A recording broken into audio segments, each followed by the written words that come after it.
Ya, pemirsa, ledakan petasan terjadi di rumah warga di Kabupaten Banyumas, Jawa Tengah. Akibat ledakan tersebut, satu orang dinyatakan tewas di lokasi. Ledakan bahan petasan terjadi di Desa Randegan, RT 1 RW 5, Kecamatan Kebasan, Kabupaten Banyumas, Jawa Tengah.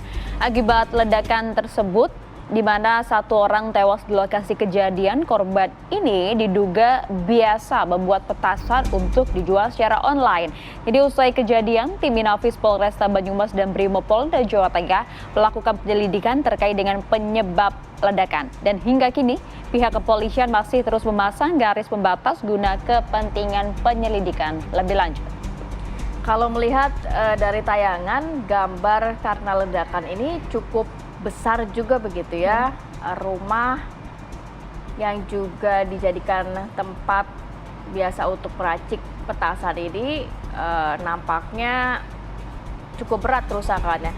Kita juga akan langsung berbincang dengan salah satu warga yang memang mungkin tinggal juga di lokasi berdekatan dengan lokasi kejadian. Sudah ada Ibu Ida, warga. Selamat pagi. Assalamualaikum, selamat pagi Bu Ida. Ya, Bu Ida, kalau kita melihat dari gambar di belakang Bu Ida, ini kan juga di lokasi kejadian. Seberapa jauh sih Bu Ida dari rumah Bu Ida ke tempat tersebut, kemudian mendengar langsung suara ledakan tersebut, Bu? Oke, Mbak. Rumah saya kebetulan berada di depan rumah Mas Tommy, jadi tidak jauh. Pas waktu kejadian saya ada di ruang tamu, Mbak. Jadi melihat langsung ada asap mengepul itu. Terus saya mendekat. Tapi terdengar juga suara ledakan yang cukup besar. Ya, saya mendengar. Kalau dari rumah saya tidak begitu besar, Mbak, kedengarannya. Cuma kayak ban meletus begitu. Oke, tapi pertama kali pada saat mendengar, dugaan pertamanya apa Bu Ida? Saya tidak menduga, cuma saya, waduh, bahasanya Mas Tommy kayak gitu aja sih. Terus saya lari ke sini, nggak menduga apa-apa sih, tak kira kayak gas atau apa gitu. Oke, Bu Ida, ini kan kalau misalnya dilihat ini gambar yang tampak di layar saat ini kan adalah dampak dari kerusakan ya Bu, begitu besar kayaknya Bu ya. Karena kalau kita lihat juga bangunan rumahnya ini sebagian besar terbuat dari kayu. Mungkin Ibu bisa jelaskan Bu, bisa tunjukkan juga dampaknya seperti apa di sana ya Bu ya? Oke, Mbak. Baik. Ini ya Mbak ya, ini dampaknya seperti ini, dan itu rumah tetangga juga rusak. Dan ini bagian belakang rumahnya Mas Tommy seperti ini. Oke, jarak antara rumah Pak Tommy ini dan tetangga memang menempel ya, sehingga rumah tetangga juga akhirnya terdampak ya Bu ya? Iya, betul.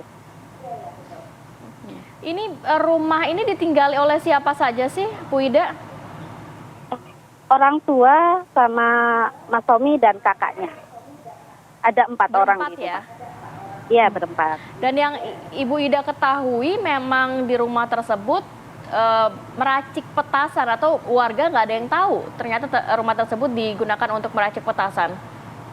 Iya, kami tidak begitu tahu ya Mbak, karena setahu kita kan Mas Tommy memang jual beli online lampu itu, lampu hias. Jual beli online apa Bu? Lampu hias Mbak. Oh, lampu hias. Oke, tapi Ibu betul-betul mengenal dekat ya Bu ya sosok si peracik petasan ini Bu? Ya, saya kenal dekat ya. Saya tahu, masa kecilnya juga tahu, karena dia asli orang sini. Tapi sebelumnya belum pernah terjadi ya Bu hal-hal semacam ini? Tidak Mbak, belum pernah. Apa ya mungkin informasi yang Bu Ida dapatkan, baik dari warga sekitar juga, atau mungkin polisi yang juga sudah ke sana, ini benar memang ledakan petasan atau ada pemicu lainnya sih Bu? Mungkin korsleting listrik kah? Atau memang rokok kah? Atau apa? Ya, seperti yang sudah diberitakan, ada racikan bahan-bahan seperti itu Mbak, bahan-bahan pembuat obat mercon. Oke, Bu, kalau bisa dijelaskan Bu sebenarnya setiap harinya seperti apa sih Bu? Apakah memang juga petasannya dijual di sana secara offline, apa hanya secara daring saja Bu?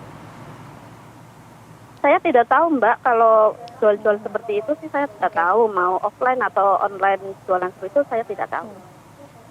Oke, tapi artinya seluruh warga di sana tahu betul ya bahwa aktivitas yang dilakukan oleh Mas Tommy di sana? Iya, tahu. Bu Ida, saat kejadian itu siang hari berarti ya Bu ya? Sore Mbak. Sore hari. Kemudian warga langsung mendatangi lokasi kejadian atau gimana saat itu? Iya, langsung banyak orang berkerumun ke sini. Bu, kondisi dari satu korban yang dinyatakan meninggal dunia pada saat kejadian itu seperti apa ya Bu? Bisa Ibu gambarkan Bu, kondisinya pada saat itu berada di mana begitu? Oh ya. Kalau posisi korban itu berada di belakang rumah, tapi kondisi pastinya saya tidak melihat, Mbak. Karena begitu kejadian, warga berkerumun, terus membawa korban ke dalam rumah, sudah pakai sarung, tutup pakai sarung. Jadi saya tidak melihat kondisi pastinya. Oke, baik. Terima kasih Bu Ida atas waktunya sudah juga memberikan informasi yang cukup detail kepada kami. Terima kasih Bu, salam sehat. Assalamualaikum. Terima kasih. Waalaikumsalam warahmatullahi wabarakatuh.